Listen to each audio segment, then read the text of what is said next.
Kapan saatnya melihat suatu pendapat sebagai interpretasi? Interpretasi itu apa Pak? Ijtihad. Ijtihad itu apa Pak? Hasil pemikiran yang mungkin benar, bukan absolut mutlak benar. Dia ijtihad. Satu hadis, satu ayat, dua hadis, 5 ayat, 5 hadis, 3 ayat berkontradiktif. Lalu ulama berbeda pendapat, maka dalam hal itu kita pilihan.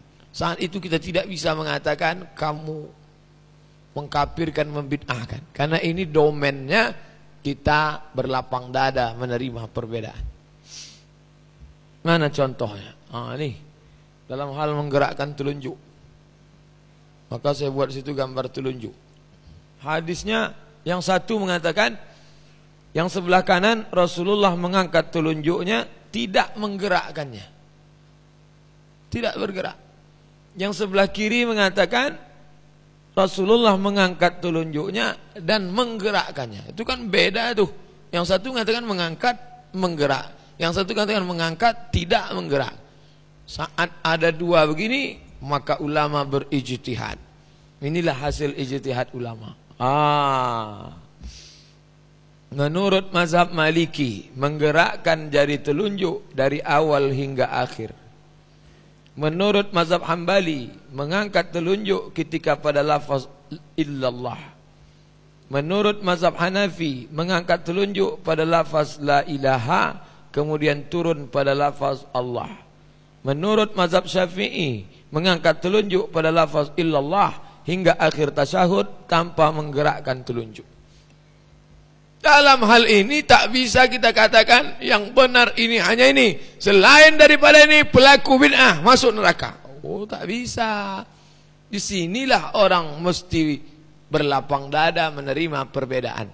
Jadi saya dari awal tadi saya jelaskan kapan kita mesti merasa paling benar dan kapan kita merasa kebenaran itu adalah kue yang boleh dibagi-bagi. Dalam hal masalah tauhid Allah, kita wajib merasa paling benar. Selain akidah tauhid, salah. Dalam hal mengatakan Allah itu tunggal kul, wallahu ahad, Allahu samad, kita harus merasa meyakin inilah akidah yang paling benar. Dalam masalah hukum, orang yang berzina dicambuk 100 kali kalau belum menikah. Kalau sudah menikah dirajam sampai mati. Kita wajib berkeyakinan itulah hukum yang paling benar. Selain daripada itu salah. Tapi dalam masalah yang ulama berbeda pendapat, maka kita berlapang dada.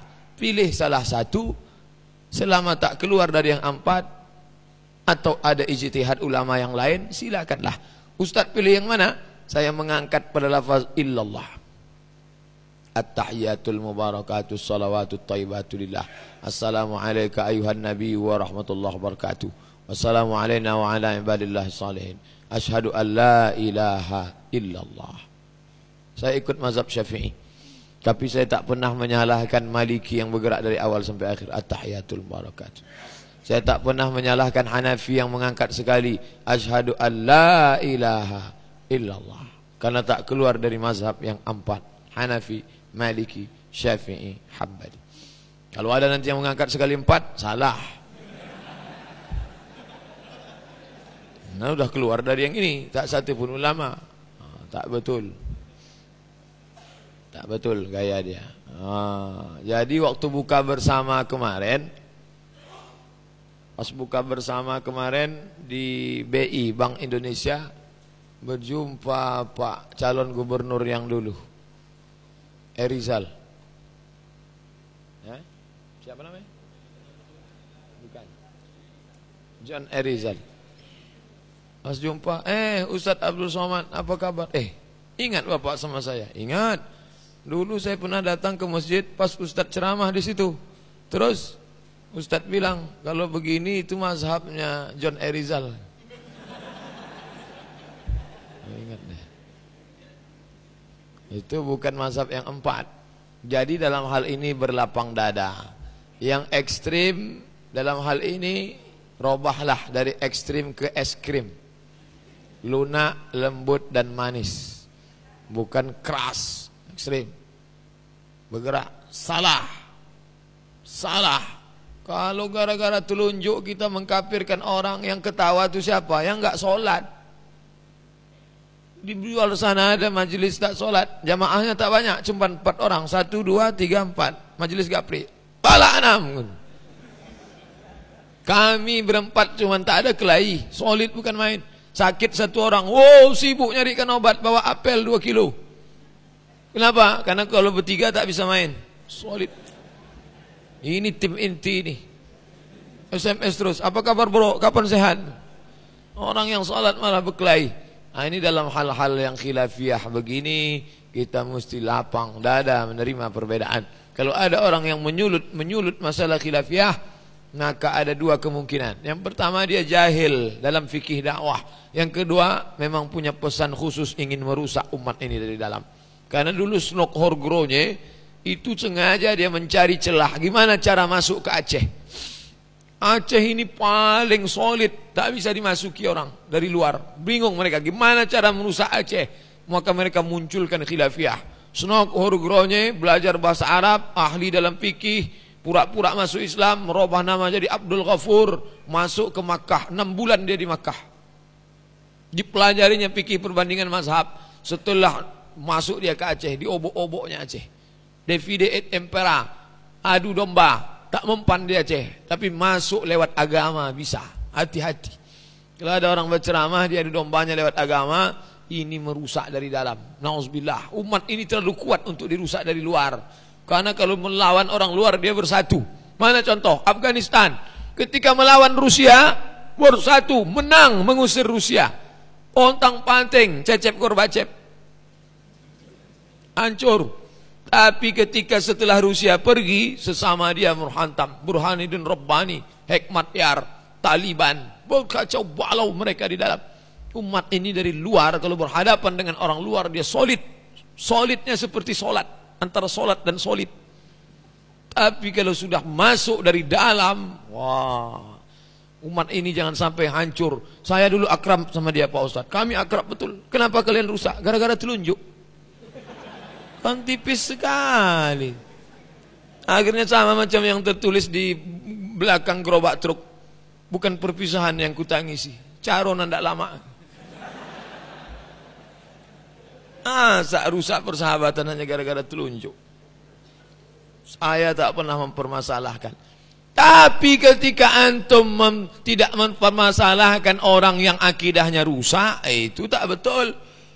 Friend, ayo sholat yuk. Aku dah sholat. Tadi tak ada kulihat engkau sholat. Pejam aja mata. Dah. Tak apa-apalah. Itu pendapatmu, pendapat saya lain. Oh tak bisa. Ini namanya sholat eleng. Sholat eleng itu cukup pegang keyboard. Kalau dia sedang ngetik-ngetik aja. Pas azan, hayya 'alas shalah. Dah. Kau tak sholat. Sholat itu kan artinya ingat. Aqimis sholata li zikri. Dirikanlah salat untuk mengingat aku.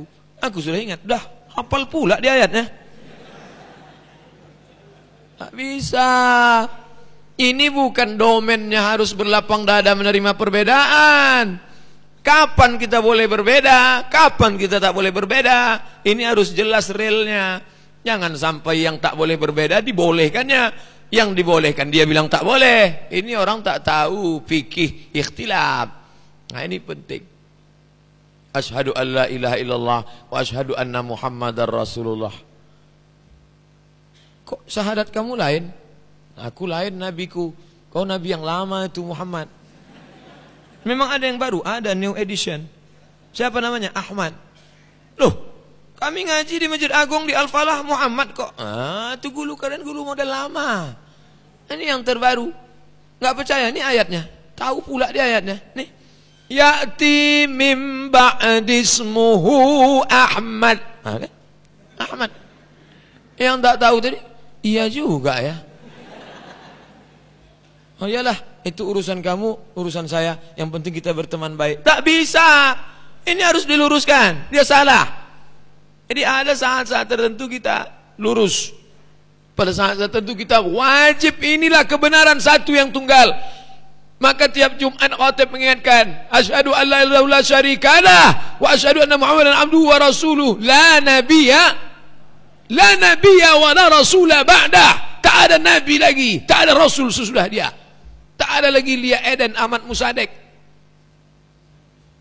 Marilah kita berlapang dada menerima Lia Eden.